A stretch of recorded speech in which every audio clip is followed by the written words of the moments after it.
วัสดีผู้ชมทางบ้านที่ใช้ออกซิเจนหายใจนะครับตอนนี้อยู่ใน99วันในป่าเรื่องอาจจะแหลกนิดนึงกูไม่ใจเย็นเลยทีมมันเรียกว่าจุดสำคัญนะครับในการเล่นเกมนี้เห็นไหมครับไอ้เหี้ยนี่มันก็คนนี้นะครับเขาก็ออกนะครับเพราะเขาไม่มีเกมครับ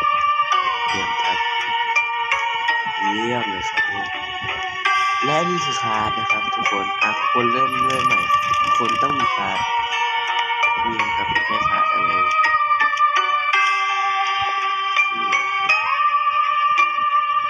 ตอนนี้ครับนี่ครับผมใช้คาร์ดที่โคตรเก่งนะครับโอ้3 ดาวนะเยอะเลยโอ้ยนี่คืออะไรเนี่ยไม่รู้นะครับผมก็ไม่เคยเข้าใจแปลว่าเยี่ยมผมโอ้คุณคนนี่นะครับถึงเวลาแล้วครับเที่ยว9สวัสดีนะครับนี่คือแจ็คโอลินเทิร์นนั่นแหละนี่ครับเดี๋ยวให้ดูคลิป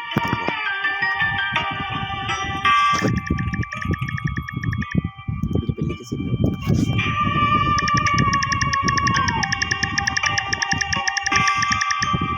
อ้กูผิด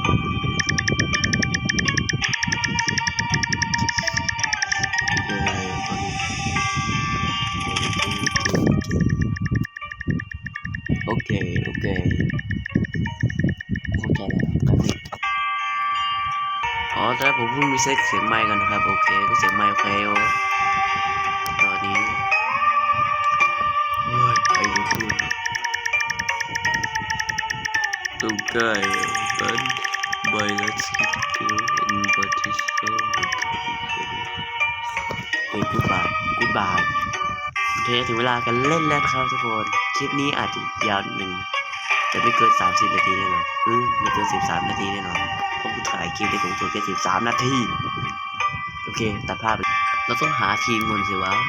ไหนว่าคนโหได้400 วันวันนี้เราก็ได้เทแล้วนะครับ2 คนวันนี้เราจะอยู่ได้500 วันหรือไม่นะครับโอเคแต่ผมขอสัก99 วันก่อนกูขี้เกียจแล้วคลิปอะไรเนี่ยโอ้ยกูทำอะไรคลิปอย่างแรกนะครับที่เราต้องทำนะครับคือการเก็บฟักทองนะครับเนี่ยครับฟักทองของอร่อยนะครับนี่เก็บฟักทองมานี่เก็บฟักทองนะครับอาหารคือสิ่งจำเป็นที่สุดนะครับทุกคนฟังผมไว้เพื่อนบอกโอ้โหเยี่ยมเก็บฟักทองมาเราเล่นเดี๋ยวตัดไม้ได้เฮ้ยอันนี้ก็ผ่านไป3 นาทีแล้วที่กูเพิ่งอัดนั่นเองวันที่1 3 นาทีอะไรวะเนี่ยเดี๋ยวตัดไปโอเคนะครับแล้วก็ตัดไม้ไปเรื่อยๆนะครับทุกคนตอนนี้ระวังสัตว์ป่าถ้าเขาเป็นสัตว์ป่าแถวนี้มันอันตรายได้ครับเราอาจจะเป็นโดนศูนย์นิธิจับกลุ่มก็ได้นะครับเพราะเราตัดไม้ไปแล้วน่าประมาณ2 ตันฟักทองนะครับ Trick on Tree เห็นไหมนะครับนี่คือบ้านนะครับอาหารพวกต้องไปหาสิ่งของนะครับอย่างเช่นล็อกอันบูทแองกิสอันพินาขั้นแรกนะครับเราต้องเอานี้มาครับนี่มันเรียกว่าอะไรนะครับหยิบมาดิโอเคนี่เรียกว่าคุยเป่ากับมาเลย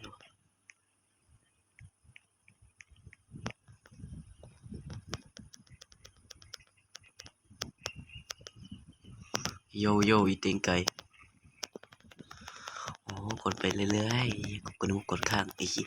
กดโคตรยากเลยโอ้ยโยอีเต็งไก่โย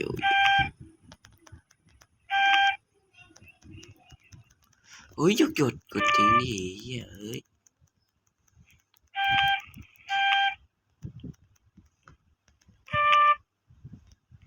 เฮ้ยโยเกียดเหยียดเคเฮ้ยแม่งโดนเกียร์อีกแล้วโนโ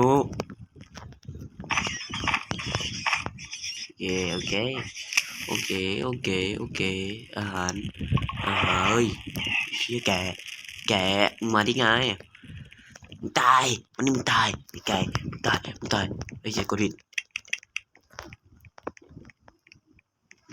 ก็ตายโน่น การจับที่โคตรตึงการจับที่โคตรตึงเรียบร้อยพี่เขียแครอทมันแดกดิตอนนี้ไม่มีแครอทว่ะไม่ใช้แม่งมีประโยชน์เพื่อนกูอยู่ไหนวะโอเคนะเพื่อนเราปลุกสำรวจแล้วน่าจะเป็นสิ่งที่ดีที่เพื่อนเราปลุกสำรวจได้คุยมา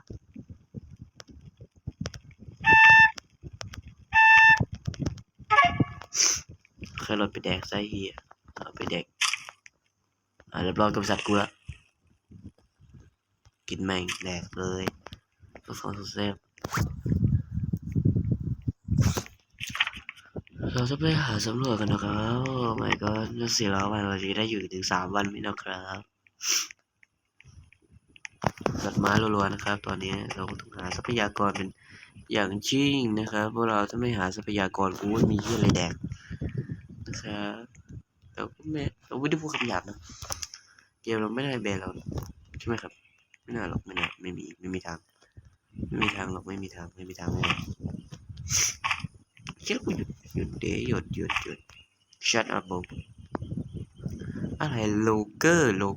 เขาตั้งชื่อมันโลเกอร์เลยห่อกับเทียนเอามาโอ้ยเหี้ยห่อกูอะเอานี่เอามาโลเกอร์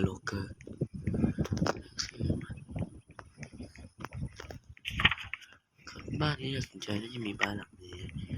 trick or treat โอ้ย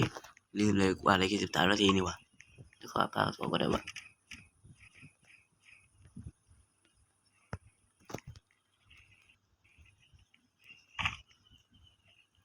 โอ้ยซุปเปอร์แลก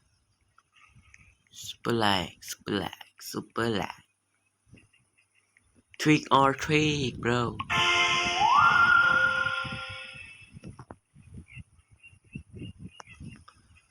สักกลางคืนโอ้ยโนเว้ยอีกรวยมึงมานี่หิวเขาโว้ย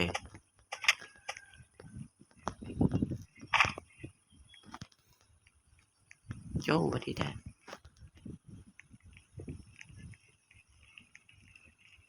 ถุงดีหรือควานดีวะวัดดีถุงดีกันดิถุงดีกระสอบดีมาร้อยของดีเอาเช่อีกนิดเดียวโวยมาปฏิทวงไม้เอ้ยเด็ดเค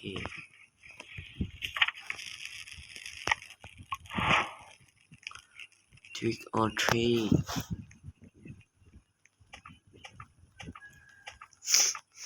ทรัพยากรก็ไม่ค่อยมีเลยเนาะเนี่ยเอ้ยแป๊บนึงสคริปกันโอ้ยเช่น้องใส่อะไรเนี่ยน้องปล่อยไปสิ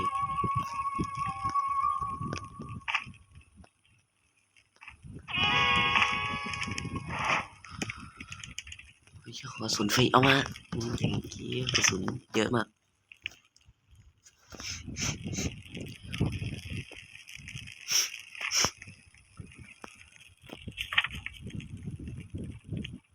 นี่จะติดกอดอีกเรื่องเลยที่คุยอยู่นะครับโคตรดีวิญญาณ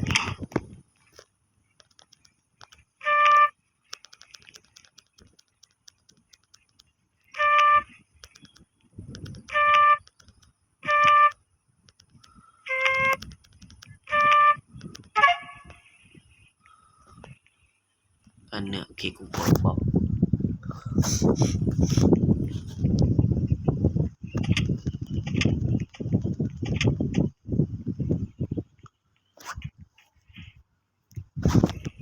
ตายของน้องปีเตอร์มา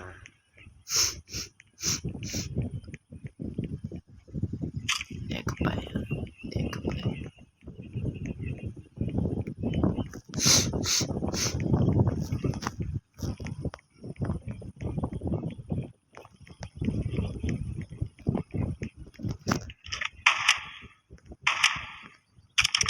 โยเต็งไก่เตอร์วาง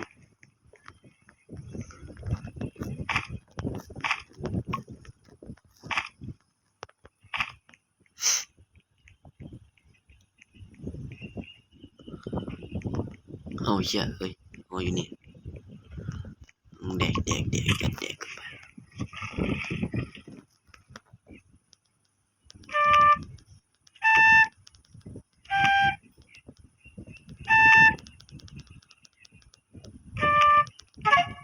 เรียบร้อยแดกไปแดกก็ไปดิแดกก็ไปเดี๋ยวไปหาเพื่อนกันไม่รู้นะเพื่อนมันจะเป็นไง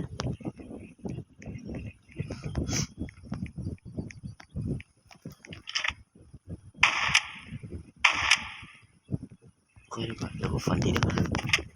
รออีซี่เราจะได้เพื่อนใหม่แล้วปีเตอร์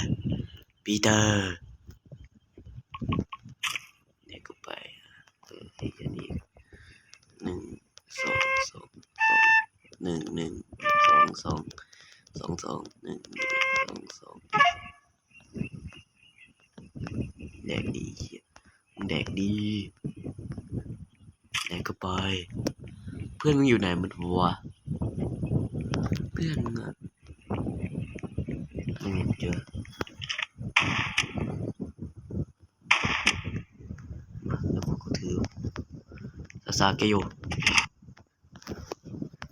เหยียบพลาสติก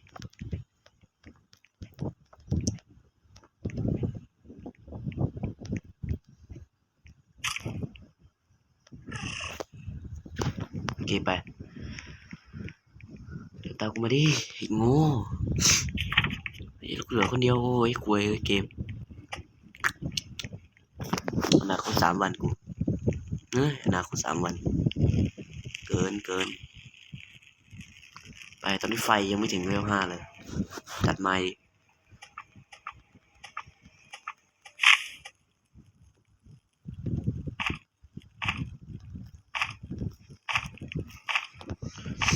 อันเดอร์แคนจอนซาสวรรค์บุกแคมป์ไฟคืออะไรวะสวรรค์เลยเอ้ยอะไรวะเฮ้ยอุกกาบาตเลยอุกกาบาตเลยเฮ้ยอุกกาบาตมาแต่แม่งคลิปจะจบแล้วเว้ย no